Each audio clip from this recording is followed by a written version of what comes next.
Bienvenue à une nouvelle leçon du troisième chapitre du cours pour programmeurs Java, intitulé Package. Tout de suite le menu. On va voir la modularité et le concept de package, ainsi que les packages dans Java.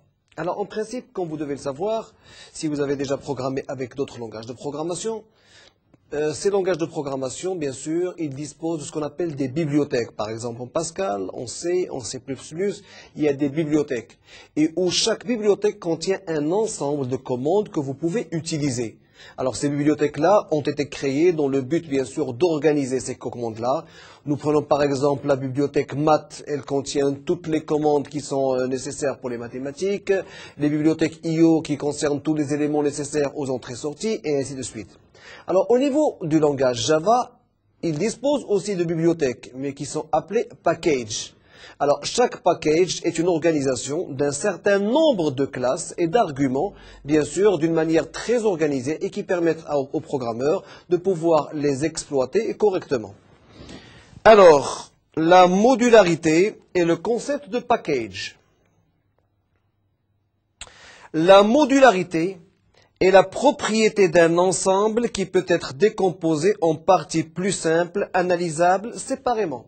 Alors effectivement, on pouvait bien avoir un seul package ou une seule bibliothèque qui contient toutes les classes.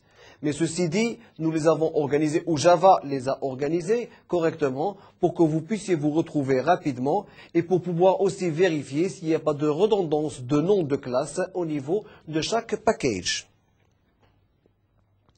La modularité est une propriété très désirable pour des systèmes de logiciels plutôt complexes. Effectivement, Java en fait partie, parce que par rapport à d'autres langages de programmation, Java reste un langage de programmation qui est complexe.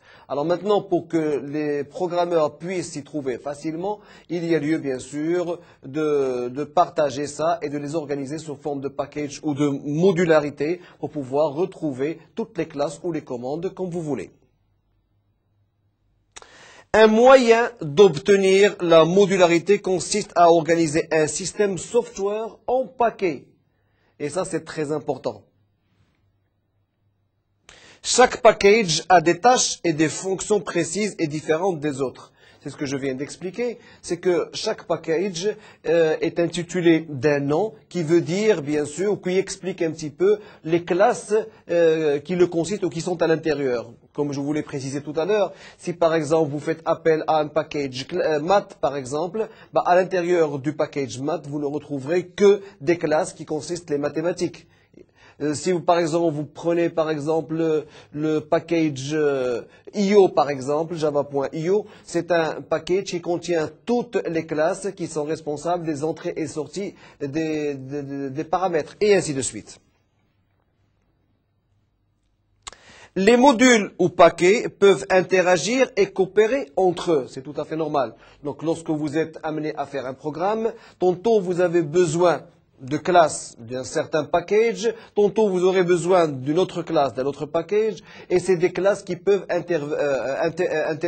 intervertir entre elles si vous voulez. Donc ce qui fait qu'au niveau d'un seul programme, vous avez la possibilité de faire appel à plusieurs packages pour en utiliser bien sûr toutes les classes correspondantes.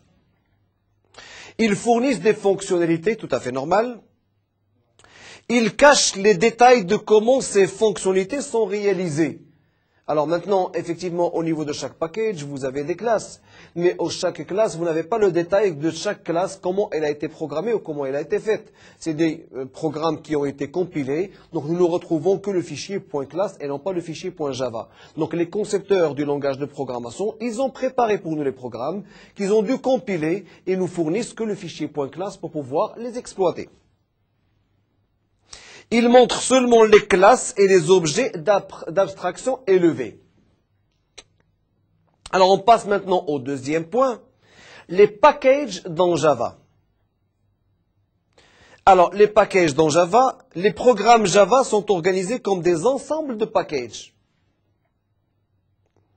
Chaque package a son espace de nom pour les classes et les interfaces afin de prévenir des conflits. Effectivement. Donc, on peut avoir une même classe, mais dans deux paquets différents. Mais on ne peut pas avoir deux classes qui ont le même nom au niveau d'un même package. Et ça, au niveau de Java, il corrige ça sans problème. Donc, il peut vous prévenir. Seules les classes et les interfaces publiques sont accessibles de l'extérieur. Alors maintenant, s'il s'agit, comme je vous ai déjà expliqué lors de la leçon précédente, s'il s'agit de classes publiques ou d'interfaces publiques, ça veut dire que c'est des classes qui vont être visibles de n'importe quel package. Maintenant, si c'est le contraire, ce sont des classes qui ne sont pas visibles, ils ne seront visibles que par le package lui-même, sinon par la classe elle-même. Les noms des packages. Alors, la structure des noms des packages est hiérarchique. Les membres d'un package peuvent être des classes, des interfaces ou autres packages qu'on appelle les sub-packages.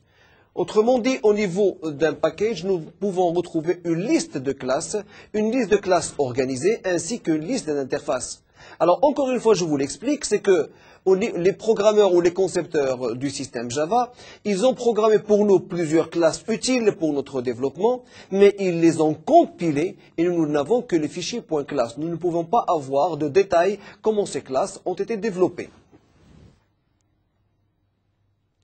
Alors, package java.lang. Ce paquet prédéfini est de manière automatique importé dans chaque fichier source Java. Alors, ça, c'est un package qui est automatiquement lancé au niveau de chaque programme Java. Parce qu'en principe, c'est vous-même qui allez définir les packages avec lesquels plutôt vous voulez travailler. Alors maintenant, pour pouvoir avoir un minimum, lorsque vous commencez à programmer avec un nouveau fichier Java, automatiquement, le fichier Java ou le paquet java.lang est exporté pour vous. Alors lorsque ce paquet est exporté, ça veut dire que vous avez la possibilité d'utiliser toutes les classes qui sont à l'intérieur ainsi que les interfaces. Alors, toujours pour le java.lang, il contient les classes prédéfinies du langage Java, comme object, string, error, exception, et ainsi de suite. Alors, le java.lang reste reste un paquet très important. Alors maintenant, si vous l'oubliez, vous ne pouvez ne pas travailler. C'est pour ça que les concepteurs de Java le lancent automatiquement avec n'importe quel nouveau programme. Alors là, vous avez la possibilité d'utiliser bien sûr la classe object, la classe string, la classe error, exception, dont on a vraiment besoin pour pouvoir bien sûr travailler même un programme qui reste très très simple. Import. Alors la directive import permet à un fichier source Java, une unité de compilation, d'accéder aux classes ou interfaces d'un paquet avec leur nom simple. Par exemple, import java.io.étoile. Alors, lorsque vous, en tant que programmeur, vous avez besoin d'utiliser des classes d'un paquet bien précis, alors vous avez plusieurs manières pour pouvoir procéder. Ou bien, vous faites appel à la classe, mais précédée du nom du paquet. Ou bien, tout à fait au début du programme, vous faites appel directement à la classe comme import java.io.étoile. Ça veut dire que nous voulons importer le paquet java.io ainsi que toutes les classes correspondantes. Alors maintenant, le point étoile que vous voyez ici peut être remplacé par exemple par le nom d'une méthode, si vous voulez n'importe qu'une seule méthode, si vous avez le souci bien sûr de vouloir économiser votre mémoire.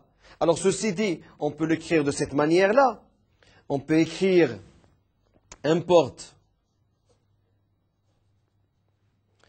java.utile.étoile et ça veut dire que nous voulons importer toutes les classes, bien sûr, du paquet java.utile.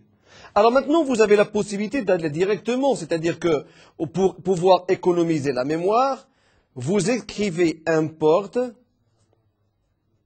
java.utile. Par exemple, date. Si vous voulez, par exemple, importer la méthode date, bien sûr, ou la classe date, bien sûr, du paquet java.util. Alors, au niveau de la deuxième ici, vous économisez énormément la mémoire. Pourquoi? Parce que vous ne faites charger en mémoire que la classe date. Alors que par contre, au niveau de la première, vous téléchargez en mémoire toutes les classes parties, bien sûr, de java.util. Alors maintenant, au niveau de votre programme, vous pouvez l'insérer autrement, c'est-à-dire que vous pouvez ne pas importer de package, mais faire appel directement lorsque vous avez besoin, par exemple, d'une classe, faire appel directement au package. C'est-à-dire que vous avez besoin de travailler avec la classe date. Alors, on va écrire au niveau du programme java.util.date, par exemple. Aujourd'hui, par exemple, pour la déclaration est égal, bien sûr, new pour pouvoir le déclarer. Donc, je fais appel directement lorsqu'on en a besoin. On fait appel à ça. Mais généralement, il faut toujours travailler avec une importation. Tout à fait au début, il faut essayer d'importer le paquet avec toutes les classes correspondantes. Par exemple, import comme .asme, .rubrique, .fiche. C'est un exemple. Et c'est un exemple qui nous explique qu'on peut directement télécharger, si vous voulez, ou importer une méthode, sinon une classe directement ou une interface. Alors, la directive package déclare à quel paquet appartient l'unité de compilation où elle apparaît. Donc, package comme .asme.rubrique, au niveau de la compilation, automatiquement. Pourquoi? Parce que nous sommes orientés objet.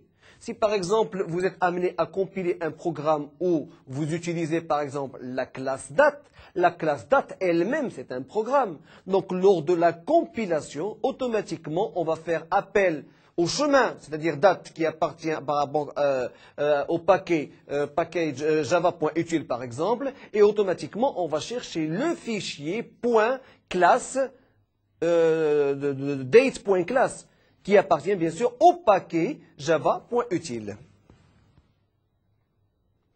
Alors, nous avons terminé avec la partie théorique. Nous allons voir rapidement un petit peu une partie pratique pour voir comment on peut intégrer des packages ou comment, bien sûr, toutes les possibilités qu'on a pour pouvoir utiliser des classes avec ou sans package.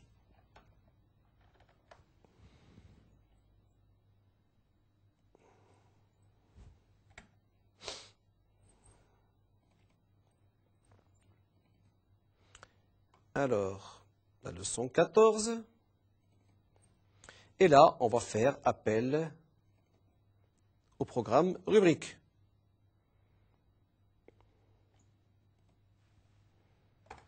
Alors, comme vous devez le constater, au niveau de mon programme, avant de pouvoir déclarer la classe, j'ai importé le package java.util.étoile. C'est-à-dire que je demande tous les éléments, d'accord, ou toutes les classes correspondantes au package Java. Alors, une fois que j'ai importé, bien sûr, ce package-là, au niveau de ma ligne, la troisième ligne ici, j'appelle la classe date. Donc, je déclare un nouvel objet today de la classe date, new date. C'est-à-dire que je les déclare comme nouvel objet de la classe date. Et puis, je le fais sortir sur écran. System.out.println today. Donc, je fais appel à la date. Et puis, je fais une affectation. Today va recevoir une nouvelle date, la date d'aujourd'hui par exemple. Et automatiquement, on va la voir apparaître sur écran. Bon, on va compiler ce programme pour voir est-ce qu'il n'y a pas d'erreur. Pas d'erreur. Et on va exécuter le programme. Alors, on le voit ici. Il y a une sortie de la date. À part les autres sorties qu'on connaît déjà, il y a une sortie de la date ici. C'est-à-dire que, voilà, nous sommes bien le mercredi, alors le mercredi 15, et ainsi de suite. Avec, bien sûr, la date et l'heure d'aujourd'hui. Alors, maintenant, on peut se passer de cette déclaration-là. on va la mettre par exemple en tant que commentaire pour voir ce qui va se passer. Alors si par exemple on la met en tant que commentaire et on compile notre programme, on a des erreurs.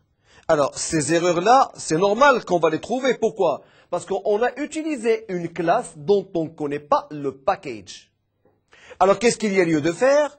Si on ne veut pas par exemple importer un package tout à fait au début, ben, on peut l'insérer au niveau de la classe que vous allez utiliser. C'est-à-dire que la classe date, elle dépend bien sûr du package java.util. Voilà, .date. Et on va le reprendre aussi, si vous voulez.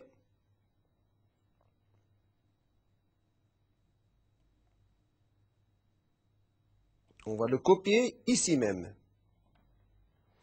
Voilà, donc java.util.date today est égal à new java.util.date. Alors on va compiler cette fois-ci. Et on n'a plus de problème. On va essayer d'exécuter le programme pour voir ce qui va se passer. Et on retrouve notre programme qui nous ressort la date sans problème. Donc automatiquement, vous voyez que vous avez plusieurs possibilités. La première, c'est de pouvoir déclarer le package tout à fait au début. La deuxième, c'est de faire appel au package chaque fois qu'on a besoin d'utiliser une classe. Alors la troisième possibilité qu'on va voir tout de suite. Alors maintenant, si vous avez un souci de pouvoir gérer votre mémoire correctement, alors je peux ne pas utiliser ça ici. Donc on va noter.